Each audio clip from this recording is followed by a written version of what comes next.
Amigos e amigas da Faculdade Legale, nós estamos estudando o juízo de admissibilidade recursal.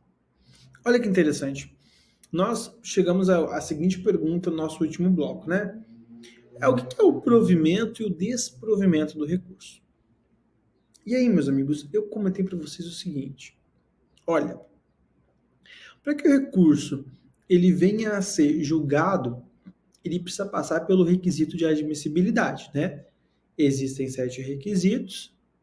Preenchidos os requisitos de admissibilidade, vai ser julgado o mérito. E aí, meus amigos, o provimento ou o desprovimento do recurso, ele não é o juízo de admissibilidade, ele é o juízo de mérito.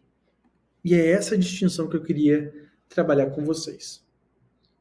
Depois que é admitido o recurso, aí a gente vai poder indagar, né, se tem ou não possibilidade de recurso ser provido ou desprovido. E aí, qual seria essa diferença? Isso é, meus amigos, o exame do mérito. O que é o mérito? Os pedidos, né? Se é possível anular aquela decisão, se é possível reformar aquela decisão, né? Em linhas gerais, é saber se o recorrente, aquele que interpôs o recurso, tem razão naquilo que ele alega. E aí, meus amigos, o provimento e o desprovimento, ele é o mérito recursal. O conhecimento ou o não conhecimento, a admissão ou a inadmissão é o juízo de admissibilidade recursal. E aí, meus amigos, quais são os requisitos de admissibilidade? Se prepara que aí vem a história. Existem 7 requisitos de admissibilidade, mas há uma briga doutrinária ferrada para saber qual que é majoritário e qual não é. Por quê? E aí eu vou mostrar para vocês onde é que está o conflito, né? Tem aqui, ó, meus amigos, a ausência de fato impeditivo, extintivo ou modificativo do direito do autor. E aí, aqui, meus amigos, há uma briga. Porque tem gente que entende que isto é requisito extrínseco, tem gente que entende que isso é requisito intrínseco. E aí, eu quero dizer para vocês por que eu vou adotar essa corrente de ser um pressuposto extrínseco. Tá bom? Que eu acho que é um pouco mais tranquilo para a gente compreender. Eu só vou limpar, gente, aqui, né? Fica tão feio, todo riscado. Só que o apagador aqui, ele é mais, né, arcaico. Vamos lá, foi. Vamos lá. Meus amigos, quando nós estamos diante de pressupostos intrínsecos, nós estamos falando da decisão. Questões relativas à decisão do recurso. Como é que eu estou sabendo disso, professor? Você vai olhar o cabimento. Se cabe ou não recurso, tu vai olhar pela decisão. Se tem ou não legitimidade recursal, tu vai olhar pela decisão. Se tem ou não interesse recursal, você olha pela decisão. Você precisa olhar para a decisão para poder saber as questões relativas aos requisitos intrínsecos de admissibilidade. Os extrínsecos, você não olha para a decisão, você olha para fora dela. Se ela está regular, se ela é um recurso tempestivo, você olha para o preparo, mas ele não diz respeito à decisão impugnada. E é por isso que eu coloco, por exemplo, a ausência de fato impeditivo, extintivo do direito do autor. Vocês vão perceber isso ao longo da nossa aula. Perfeito? Então vamos começar a estudar, meus amigos, um por um? Vamos lá. Primeiro, o cabimento. Como é que eu sei se é cabível o recurso daquela decisão? Aí, por isso que eu fiz aquela voltinha lá no conceito de recurso. Olha, tem uma previsão desse recurso em lei? Se a resposta for positiva, a gente vai passar para a nossa segunda pergunta. Qual seria ela? Qual é o recurso adequado para combater a decisão proferida? E aí você fala, professor, como é que eu vou saber isso? Meus amigos, o Código de Processo Civil, quando tratou das espécies recursais, ele colocou várias espécies recursais. E aí, como é que a gente vai saber se o recurso é ou não cabível? Olhando para a decisão.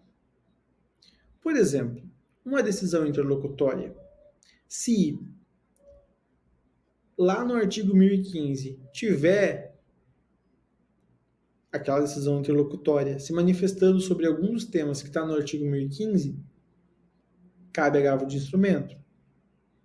Se a decisão proferida no processo for uma sentença, cabe apelação, artigo 1009 do CPC.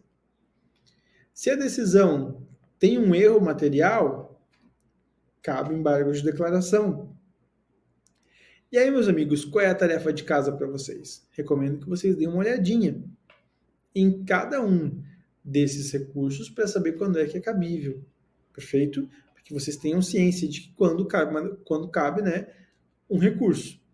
Então, o primeiro requisito de admissibilidade é ser cabível aquele recurso. E aí o juiz vai ver, tá, de fato aqui era uma sentença? Ah, se é uma sentença, então cabia apelação, ok, está preenchido o requisito. Perfeito? O segundo requisito, meus amigos, é a legitimidade recursal. O que diz o artigo 966 do Código de Processo Civil? Bom, vamos lá. Não é o 966. A gente vai fazer essa correção. É o 996. O recurso, ele pode ser interposto pela parte vencida, pelo terceiro prejudicado e pelo Ministério Público, como parte, quando o Ministério Público for parte, ou fiscal da ordem jurídica. Então, meus amigos, aquele que sucumbe, aquele que perde em juízo, ele tem legitimidade recursal para poder recorrer. E aí ele pode ser parte, ele pode ser um terceiro que foi prejudicado, ou pode ser o Ministério Público. Perfeito? Se ele atuar como fiscal da ordem jurídica. Aí se pergunta, ok, e o amicus curiae? Porque ele é um terceiro, né? Quando a gente pensa em intervenção de terceiros, ele foi colocado lá como um dos terceiros. Ele pode recorrer? Como regra, não, né? A gente vai ver no artigo 138, parágrafo 1º do CPC, que fala que a intervenção do amicus curiae não autoriza a interposição de recurso. Mas ele vai estar autorizado quando?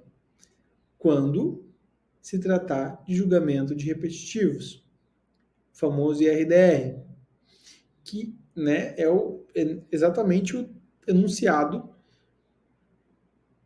391 do Fórum Permanente de Processualistas Civis, né, que fala sobre a possibilidade do amicus curiae recorrer quando se tratar de IRDR ou repetitivo. Perfeito, meus amigos? E o Ministério Público? Né, como é que é esse rol de legitimidade dele? Ele é amplo ou não é? Olha que interessante, meus amigos. Esse realmente é, talvez, um dos mais interessantes temas a ser debatidos. O Ministério Público, segundo a súmula 99 do STJ, ele tem legitimidade para recorrer no processo em que atua como fiscal da lei, ainda que não haja recurso da parte.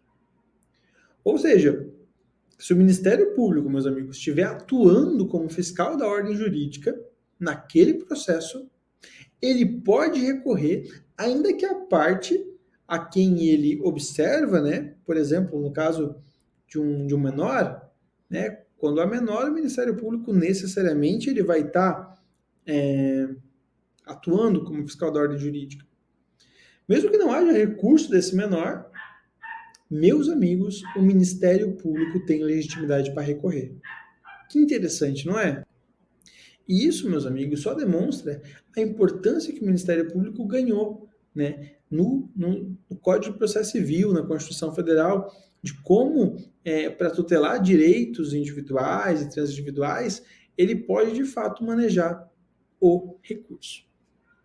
E aí, meus amigos, dentro daquela classificação que eu trouxe para vocês, a gente vai passar a estudar o interesse recursal, que talvez é o aspecto mais teórico que nós vamos estudar agora. Por quê?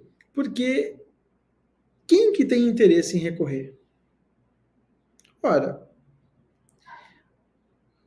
se o recurso vai melhorar a situação de uma parte, que é a parte que está interpondo, ele tem interesse em recorrer. A ideia de interesse recursal, meus amigos, é o seguinte: vai ter um proveito de quem está recorrendo? Se tiver um proveito, perfeito. E aí eu vou contar para vocês um debate que a gente teve ultimamente, muito interessante. Por quê? Imagina que Joãozinho e Maria, né, ficaram um ano juntos e agora decidiram se divorciar. Joãozinho vai lá na justiça, né, ajuiza um processo de divórcio e no curso da relação jurídica processual, a Maria vem a falecer.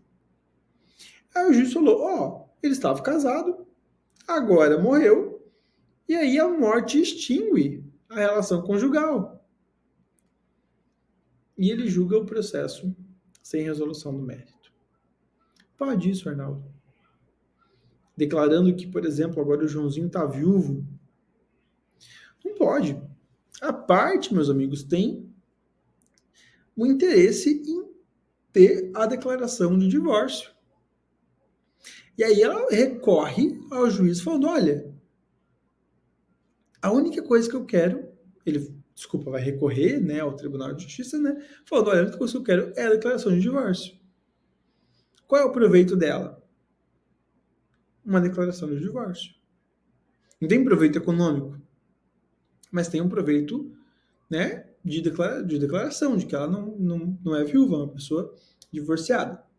Aí você fala, mas professor, isso não muda muita coisa, né? Porque no final do dia, agora a pessoa está, né? Teve um divórcio divino, o próprio Deus matou lá a Maria, né? Maria foi embora.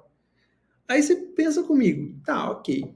Aparentemente, meus amigos, estaria tudo certo em você não declarar aquele divórcio. Mas imagina, então, que Joãozinho é malandro, Joãozinho vai lá, considerando que agora ele é viúvo, e pede pensão por morte no INSS. Considerando que ele estava divorciado, mas aí agora ele é viúvo.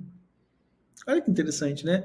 Ou ele pede até mesmo seguro de vida, porque a Maria morreu e aí ele virou o herdeiro. Olha como pode ter um impacto muito grande na vida das pessoas, né? Uma decisão judicial. E eu trago esse caso para vocês realmente pensarem como existe interesse recursal, mesmo que seja só uma declaração de divórcio. E aí a parte pode ingressar com um recurso para falar, olha, eu quero a declaração de divórcio. Esse é o interesse recursal. O interesse recursal é quando aquele recurso ele atinge a parte e tem um interesse nela. E um interesse, na minha percepção, na minha leitura, um interesse legítimo. Né? Realmente é um interesse legítimo. Perfeito, meus caros? Então, é isso. Nós já estudamos o cabimento, né? A legitimidade recursal e o interesse recursal. Então, a gente sabe onde buscar quando cabe o recurso, sabemos quem tem legitimidade e quem tem interesse em recorrer. Ou seja, aquele que quer ter um proveito com a decisão do juiz. Próximo bloco, meus amigos, nós estudaremos os requisitos extrínsecos.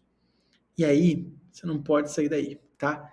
Fica aí, pega um cafezinho e se prepara para a gente fazer um estudo, um sobrevoo a partir dessa lógica, né, do juízo de admissibilidade recursal. Perfeito? Abraço para vocês e até já.